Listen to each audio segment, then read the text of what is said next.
Hi, my name is Christian St. Pierre. I'm a registered acupuncturist, and today I'm going to be reviewing the acupuncture scene in 1990's Hard to Kill. Let's get started.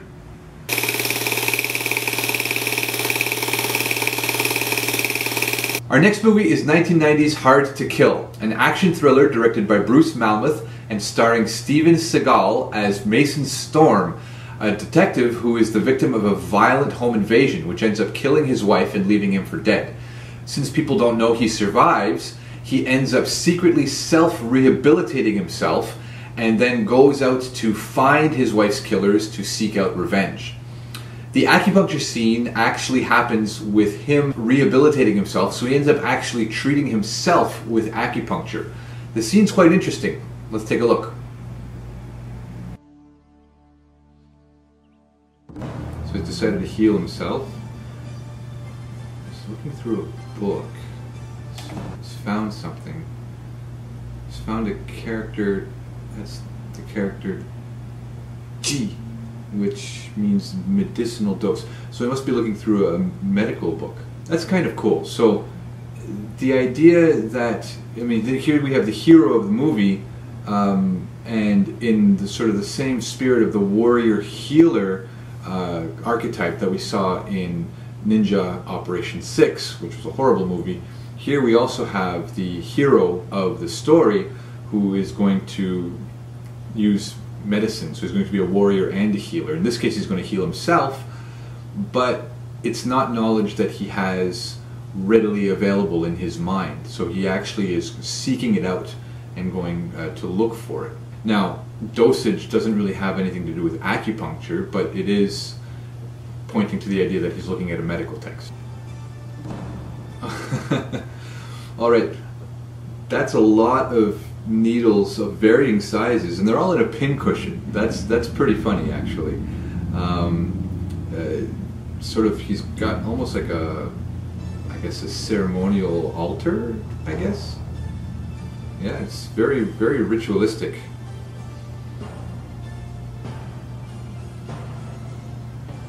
Well, that's one way to take off a shirt. Alright, now he's strength training. So Chinese medicine encompasses a wide range of therapies. Not only acupuncture, but also herbology, right? That would be where we actually see instructions on dosage. We also have Qigong, and Qigong is a type of physical movement therapy which involves sort of, I mean, it's a little bit like Chinese yoga, if you want to call it that. It has both secular as well as, let's say, more spiritual aspects to it. And it can involve anything from just repetitive motions, such as in certain sort of types of Qigong which are known as Dao Yin, where you're just basically repeating the motion over and over again, like a physiotherapy. Or you might actually be using some equipment of some sort to actually strengthen a particular part of the body, or to bring more blood flow to the area, or something like that. So in this case he's doing, you know, basically just bench presses, and yeah, that's absolutely also a part of healing, is movement. Okay, so he's got the needle, and he's going to needle himself. Looks like he's holding the handle. Well, we haven't seen him disinfect the area, and he's going to needle himself. Acupuncturists can and do needle themselves. It's something that is one of the perks of the profession, I guess, is that if you have a minor issue, you have access to a medicine that actually can help you either relieve the symptoms of the problem or even speed up recovery and heal, you know, very quickly. Because acupuncture is all about being in balance from the actual sort of practical paradigm that we operate from. The idea that we can needle ourselves to maintain our own balance is very useful. So Stephen Seagal needling himself It's not at all unrealistic. Except, of course, it's Stephen Seagal and it's a movie. He's doing some martial arts training with a spear. Got a bunch of needles. One of them directly in what appears to be an injured shoulder. Needling into an injured area, it is one of the techniques of acupuncture. It's what we call locus stalendi, or local acupuncture. It sometimes has value, especially if there's scars that you want to break up. Acupuncture can break up and reduce scars, which can be useful both for cosmetic reasons but also for functional reasons, because scars indicate a physical blockage of circulation and also a restriction in movement. So the fewer scars that you have, the better your blood flow and the better the chi circulation through an area. So removing scars, that is absolutely something that acupuncture is able to do and is known for, actually. Okay, oh, here. So here he's using a guide tube. You'll see that the needle is actually inside the tube, and he's held the tube against the skin and he's sort of tapping the needle in. That's actually a Japanese style of needling. The guide tube was designed because at a certain point in Japanese history, the only people who were acupuncturists were blind people. So this guide tube was a way of finding the point and placing the guide tube on it and then dropping a needle into the guide tube and then tapping it in so that you can hit the precise point that you wanted to. It's interesting here he's using sort of the Chinese style of free insertion without the guide tube, and yet he's also using the guide tube insertion. And he's using it on his arm here. The fact that he was able to do it left-handed into his shoulder freehand doesn't sort of, there's no reason why he would need a guide tube on his arm with his right hand here. There's no reason for it, except that it's cool in the movie, I guess. But he is really needling himself. He's twirling the needle a bit, doing some cardio. Oh, some moxa. So he's applying needle warming moxa to the needle. That allows heat to travel down through the needle and into the affected area, which is great for improving circulation. It's great for relieving pain and for restoring function to an area that is affected, especially by something that we would call cold, which is essentially a type of tension mixed with a restricted or a lack of circulation, and it's usually brought on by cold environments. All right, now he's meditating. He's doing a post of some kind. Setting up a post for punching. Oh, wow. Stephen Seagal does not know how to punch.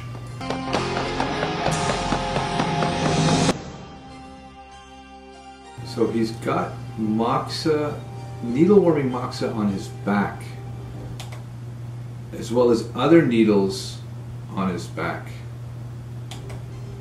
How did he do that? I mean, if he's alone and he's needling him, is it possible to needle those points?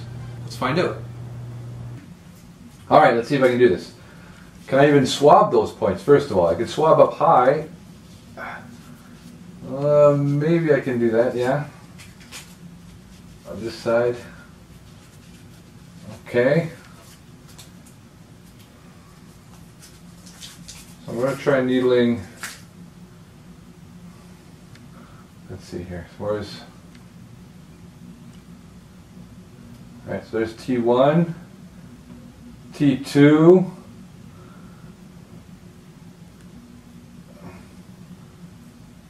I'm going pretty blind here. Maybe if I used the guide tube for this one. That might be a good idea.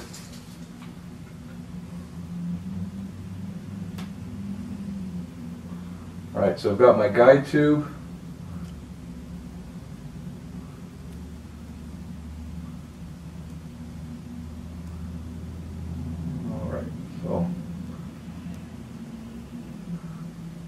there maybe.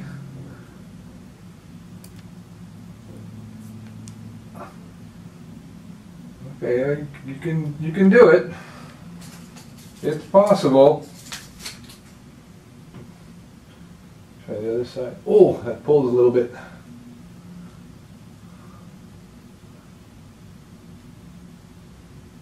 I don't know if they're. I have no idea if I'm doing this symmetrically or not.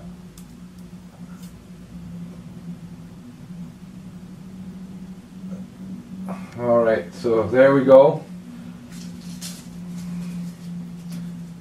Can I do the lower ones?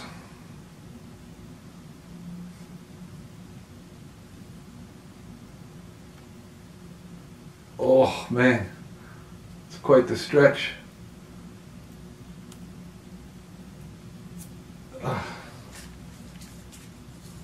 All right. Feeling quite the pull from those needles every time I move. Oh man.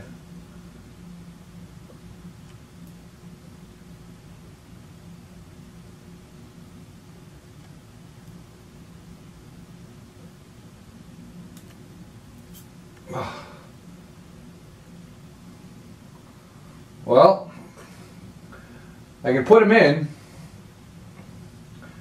I don't think that would be the most effective region to treat, though. I mean, there's so many other points that I could use to treat my shoulder or my upper back that are not local points. All right, let's pull them out. 1, 2, 3. Oh, got them both.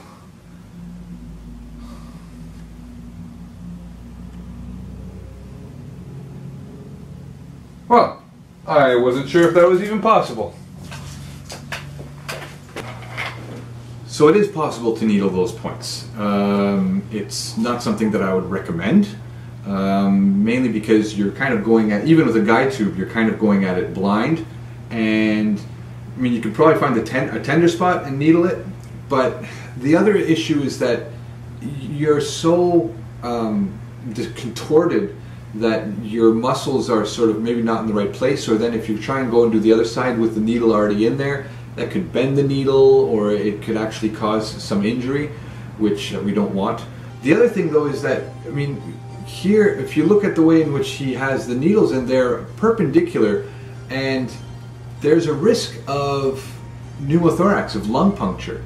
So, you know, just the awkwardness of placing the needle and the uncertainty as to how deep you've actually gone, it's sort of one of those points that I would not really recommend anybody needle on themselves, especially when there are other points on the body which can be used for pretty much the same purpose. So we understand here that he's obviously working on his shoulder, probably his upper back, maybe his neck, but the shoulder girdle in general. And there are points that can loosen that up that are not local, that are actually distal. So points on the arms, or points even on the legs, which are much easier to access, have much quicker results, much less risk to them. So yeah, that's what I would recommend. And as far as the you know, lighting of moxa on those points, I mean, how would you put the moxa on there and then light it? That, I don't know. So he's sitting and he's meditating. This is something that I often recommend to my patients, is that when they are relaxing with the needles, that they do what I call active relaxation. If they're not into the idea of meditation, I'll recommend active relaxation to them. So active relaxation is essentially that when you're laying still with the needles, or reclined with the needles, or sitting with the needles, what you do is every time you breathe out, you actively relax your muscles. So let's say there's a person comes in with shoulder tension. So I tell them to actively relax their shoulders, engage with the idea of relaxation with every out breath. And so they sit and they breathe in, and then when they breathe out, their shoulders, they tell them to relax their shoulders. And they breathe in, and breathe out. And every time they breathe out, they're relaxing their shoulders. They're participating in the conscious relaxation of the shoulders. So it's a type of meditation. Or for people who are more inclined into meditation, then I do recommend that they actually use the time that they have with the needles in to actually meditate, to calm the body, calm the mind, be present with the treatment. And I find that results often are more pronounced when people do that. And that's it. That's the scene. So as far as the grade is concerned, I'm going to give the acupuncture scene in Hard to Kill a solid B+. Although the scene does have some issues, notably we don't see any disinfection taking place or any sterilized equipment being used. The ideas portrayed in the scene are actually pretty authentic. So the idea of someone treating themselves, if they are properly trained, that is absolutely something that can happen. A registered acupuncturist can absolutely needle themselves. The insertion of a needle directly into an old injury, that is acceptable if you're trying to break up old scars or trying to, what we call, break up stasis. And although we see Stephen Seagal just pretending to put the needle in, he is holding onto the handle and he is actually guiding the needle towards the old injury, which is good. Then he actually does really needle himself using a guide tube in the Japanese style on his arm. And so that is an example of what we call distal needling. So needling away from the site of injury to actually help a distant part of the body. There's a bit of a mishmash or a mashup here of Chinese techniques and Japanese techniques, but in most Chinese medicine schools today, both techniques are taught.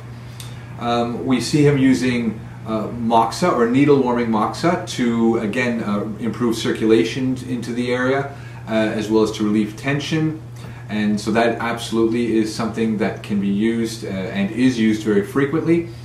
We see him needling his back and then applying moxa to his back, which that's bordering on the the limits of realism.